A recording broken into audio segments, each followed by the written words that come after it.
अस्सलाम वालेकुम dear students. जैसे हम जानते हैं हम फेडरलिज्म को डिस्कस कर रहे हैं and we know what is federalism.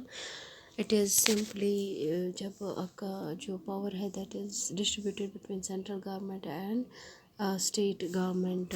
और जो यहाँ पर आप देखेंगे जो हमारा आज का टॉपिक है that is what makes India A federal country. India कैसे एक फेडरल कंट्री बन गया।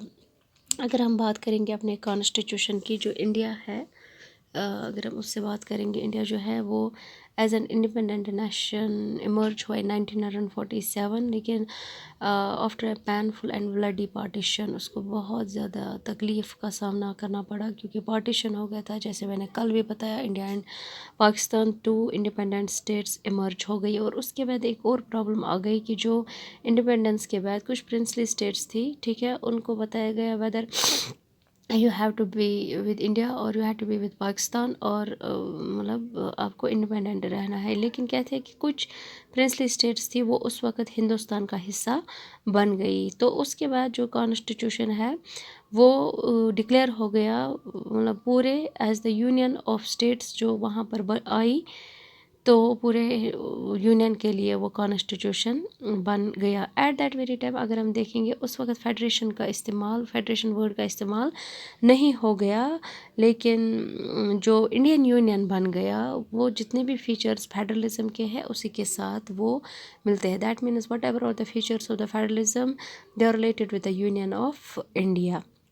अगर हम देखेंगे फेडरलिज्म के फीचर्स, जैसे मैंने अभी आपको बोला, तो ये सारे अप्लाई होते हैं। जो भी इंडियन कॉन्स्टिट्यूशन के प्रोविजंस हैं उनमें वो अप्लाई होते हैं। अगर आप देखो कि जो कॉन्स्टिट्यूशन है इंडिया का, वो इंडिया को जब पहले पहले ये आया था, एट दैट वेरी टाइम जब ओरिजिन इसका हो गया था, तो उस वक़्त two tier system of government दिया था इंडियन कॉन्स्टिट्यूशन ने। एक तो यूनियन गवर्नमेंट या इस वन सेंट्रल गवर्नमेंट थे, ठीक है ना, एंड दूसरा है आपके स्टेट गवर्नमेंट्स। जैसे हम देखते हैं फेडरलिज्म का जो मतलब मेन फीचर है that is the government is divided between two और मोर देन टू टायर्स। यहाँ पर भी फ़िलहाल दो टायर, जब ओरिजिनली कॉन्स्टिट्यूशन आया at that very time two governments, two set of governments were given, that is the union government और central government, and second one is the state governments. बाद में लेटर ऑन अगर आप देखोगे जो India है यहाँ पर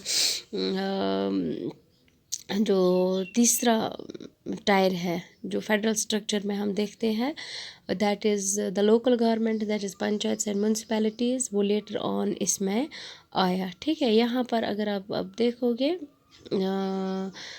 इंडियन यूनियन जो है वो फेडरेशन के पूरे तीन टायर्स को मतलब अप्लाई करता है। यहाँ पर अगर आप देखोगे सब जो तीन टायर्स है, whether it is union government और it is state government, whether it is local government, सब का अगर आप यहाँ पर देखोगे अपना सेपरेट जुरिस्डिक्शन है जो कि कॉन्स्टिट्यूशन ने उनको दिया। और जो कॉन्स्टिट्यूशन है उसने उस वक़्त जो यूनियन गवर्नमेंट और स्टेट गवर्नमेंट्स है उनका जो लेजिस्लेटिव पावर है, यानी कि जो इनका लेजिस्लेटिव पावर है, वो उस वक़्त इसने तीन हिस्सों में डिवाइड किया। ठीक है ना, तीन हिस्सों में डिवाइड किया। Number one, it is called a union list. Number second, it is called a state list, and number third, it is called a concurrent list. At that very time when the state this constitution of India was framed, जो उसने union government, you must actually sharing of power between state and central government.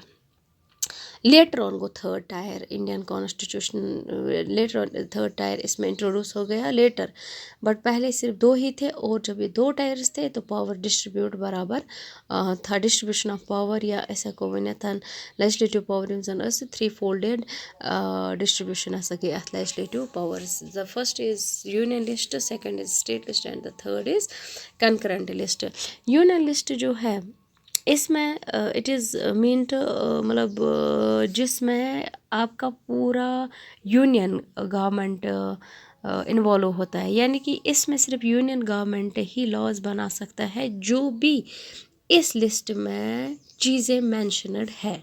जैसे इसमें आता है आपका national importance में आपका है डिफेंस आता है, पूरे कंट्री का डिफेंस यूनियन लिस्ट में आता है, फॉरेन अफेयर्स यूनियन लिस्ट में आता है, बैंकिंग, कम्युनिकेशन एंड करेंसी, यानी कि जो ये चीज़ें हैं they are included in union list. Why? Because हमें यूनिफॉर्म पॉलिसी इन सारे मैटर्स रिलेटेड चाहिए थ्रू आउट आवर कंट्री, यानी कि जो यूनियन गवर्नमेंट है alone can make laws relating to their subjects, जो कि इसमें मेंशन है जैसे defence, foreign affairs, banking, communication and currency. This is up to the central government. Number second is state government. State list. State list जो है ये state government सिर्फ उनके ऊपर रिलेटेड लॉज बना सकते हैं जो भी इस लिस्ट में सब्जेक्ट्स मेंशन है। जैसे इसमें मेंशन है आपका जो स्टेट एंड लोकल इम्पोर्टेंस के मैटर्स है, जैसे police, trade, commerce, agriculture and irrigation, they are mentioned in only state government. यानी कि मैंने आपको कल भी बताया कि we are having two types of federation. One is holding together federation and second is coming together federation. And in coming together federation जो states होती हैं वो फुली पावरफुल होती है, लेकिन जब हम होल्डिंग टुगेदर फेडरेशन की बात करते हैं at that very time you are having the states are having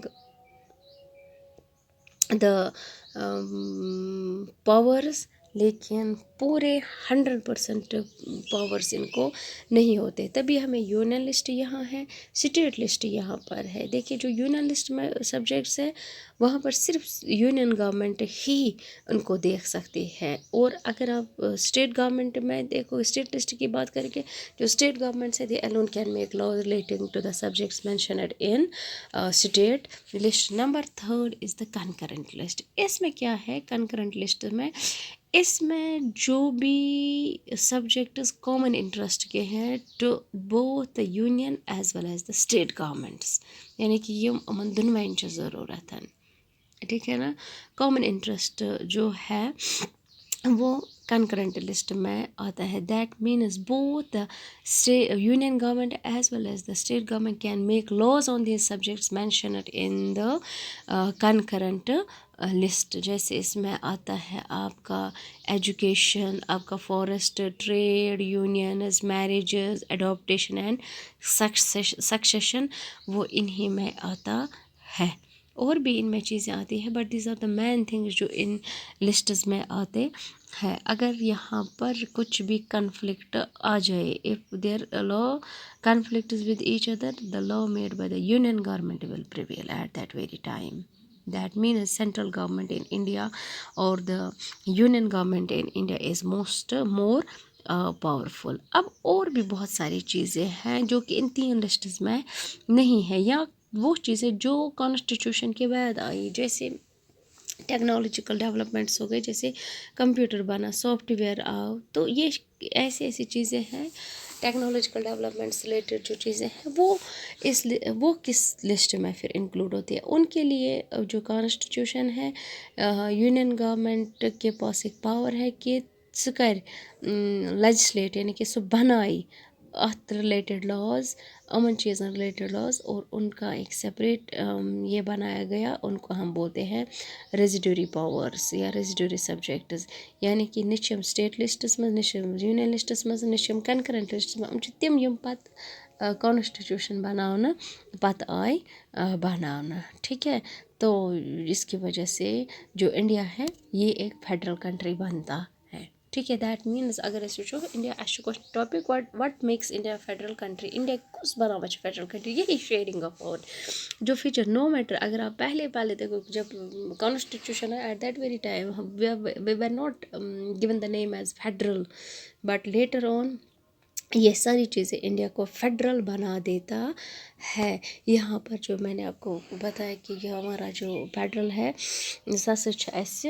holding together federal structure use बराबर कॉन्स्टिट्यूंट यूनिट्स तमन बराबर पावर्स दिवान कहें। अमुक मतलब गो यम जन तमाम स्टेट्स इंडियन यूनियनस मज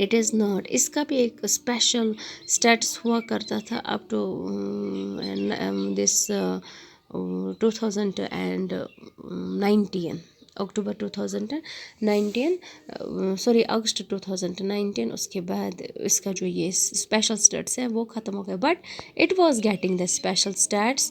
this state of Jammu and Kashmir इसका अपना कॉन्स्टिट्यूशन था. ठीक है, बहुत सारे प्रोविजंस जो इंडियन कॉन्स्टिट्यूशन में है. ठीक है, तो कहते हैं कि are not applicable to this state.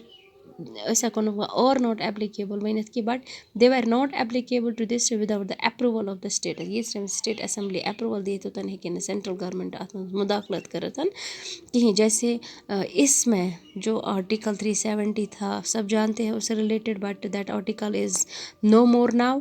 जो इंडियंस है दे वर मतलब यम जन जम्मू एंड कश्मीर स्टेटक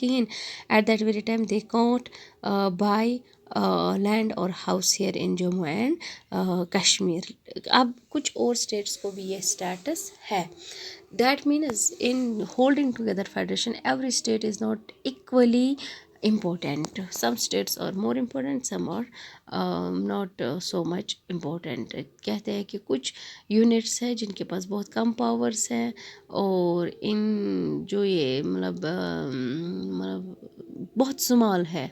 ठीक है, उनको मतलब they are very small states. मतलब उनका जो एरिया है वो स्मॉल है कि तम हेकन इंडिपेंडेंट सेपरेट मतलब इंडिपेंडेंटली पन पूर फंक्शन करित कहीं. मगर अस हेको न तम बेकिस स्टेट्स मज मर्ज तन करित कहीं. जैसे चंडीगढ़, लक्षद्वीप या दिल्ली है आपका और इनको हम यूनियन टेरिटरीज बोलते हैं. जैसे अब आपका जम्मू एंड कश्मीर भी यूनियन टेरिटरी है और इनके जो पावर्स अपने हैं वो स्टेट की तरह नहीं है. लेकिन जो सेंट्रल होता है सेंट्रल गवर्नमेंट इनके ऊपर मतलब हैज़ स्पेशल पावर्स. वो इन यूनियन टेरिटरीज़ को रन करता है. जैसे अब हमारा जम्मू एंड कश्मीर और लद्दाख भी इसी में आता है. इसका मतलब है जो sharing of power union government और स्टेट गवर्नमेंट्स के हैं वो तो हमारे कॉन्स्टिट्यूशन का बेसिक है. मगर जो मतलब शॉर्ट में हम ये कह सकते हैं it helped in making the India federal structure. अगर आप देखोगे बहुत सारी ऐसी चीज़ें हैं पावर शेयरिंग से रिलेटेड जिसमें हम चेंजेस नहीं ला सकते. जो पार्लियामेंट हमारा है हिंदुस्तान का सुप्रीम अथॉरिटी जो है तो कहते हैं वो खुद ही चेंजेस नहीं ला सकता. अगर इससे चेंजेस लाएगा भी तो इसको क्या करना है एनी चेंज अगर इसको लानी है it has to be first passed by both the houses of parliament. पहले दोनों पार्लियामेंट हाउसेस में इसको पास होना है. कम से कम इसको 2/3 मेजॉरिटी आनी चाहिए. तो इसके बाद इसको मतलब रेक्टिफाई होना है बाय द लेजिस्लेचर्स जो at least 2.5 of the total states होती हैं उनके लेजिस्लेचर में उनको जाके अप्रूवल लाना पड़ता है. दैट मीन्स ये एक सेंट्रल गवर्नमेंट पाने का डिसीजन नहीं कहीं ना है का स्टेट गवर्नमेंट एलोन का डिसीजन. जैसे हमने फेडरलिज्म में हमने देखा है कि यहाँ पर जो सेंट्रल और स्टेट गवर्नमेंट्स है they alone can't make any change in the constitution. तो और हमने देखा जो फेडरल स्ट्रक्चर में है जुडिशरी प्लेस इट्स पार्ट. तो यहाँ पर भी आप देखोगे इंडिया में अगर देखोगे इंडिया में जो भी कॉन्स्टिट्यूशनल प्रोविजंस और प्रोसीजर्स होते हैं या कोई भी डिस्प्यूट होता है about the division of powers that is rectified that is scene bye the judiciary that is scene bye the high courts and supreme courts. ठीक है ना, हाई कोर्ट और सुप्रीम कोर्ट वो फैसला लेते हैं. और जो यूनियन और स्टेट गवर्नमेंट्स हैं मतलब तम हेकन इथे कनथन का मतलब डिसीजन नित कहीं. दे और मतलब they have to do it combinedly. But अगर कोई डिस्प्यूट आता है the dispute is shared by the judiciary, the dispute is shared by the high court, the dispute is shared by the supreme court. And ऐसा को बनित जन union government तो state government यमन हसा पावर तम हेकन पन रिसोर्सेज रेज करित, तम हेकन टैक्सेस रेज करित ताकि गवर्नमेंट चल सके और वो अपनी जो रिस्पॉन्सिबिलिटीज़ जो उनके ऊपर है टुवर्ड्स पीपल तम हेकन तथ पे असल पे मतलब पन्नी रिस्पॉन्सिबिलिटीज़ यम तमन असाइन आम कर असाइन तिमन आमच करना कि तम हेकन तमन पे असल पे फॉलो करिथ in short we can say but India को कौन फेडरल बनाता है division of power between central state and local government, and the dispute is created between the central and the state government which is seen by the judiciary of the country.